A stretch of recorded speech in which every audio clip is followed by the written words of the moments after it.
Hello friends, welcome back to Abhi Maha channel. అందరికీ శివరాత్రి శుభాకాంక్షలు. ఇప్పుడైతే మేము ఫ్యామిలీతో శివాలయంకి వెళ్తున్నాం. శివరాత్రి అంటే శివుడికి అంకితమైన పవిత్ర రాత్రి. ఈ రోజున భక్తులు ఉపవాసం చేస్తారు, రాత్రంతా జాగరణ చేస్తారు, శివలింగానికి అభిషేకం చేస్తారు. శివరాత్రి రోజు ఎందుకు ముఖ్యము అంటే, ఈ రోజు శివలింగం అవతరించిన రోజు.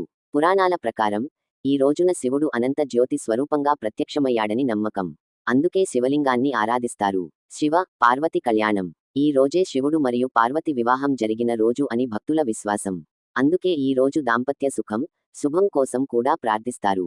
సముద్ర మథనంలో వచ్చిన హాలాహలం విషాన్ని లోకాన్ని కాపాడటానికి శివుడు తాగాడు.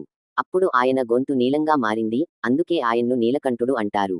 ఈ పవిత్రమైన శివరాత్రి వేళ మన జీవితంలో ఉన్న చీకటిని వదిలి వెలుగును ఆహ్వానిద్దాం. కోపాన్ని శాంతితో, అహంకారాన్ని వినయంతో, భయాన్ని విశ్వాసంతో మార్చుకుందాం. శివుడు ఆశీర్వాదంతో మన మనసు నిశ్శబ్దంగా మారాలి, మన జీవితం సార్థకంగా మారాలి.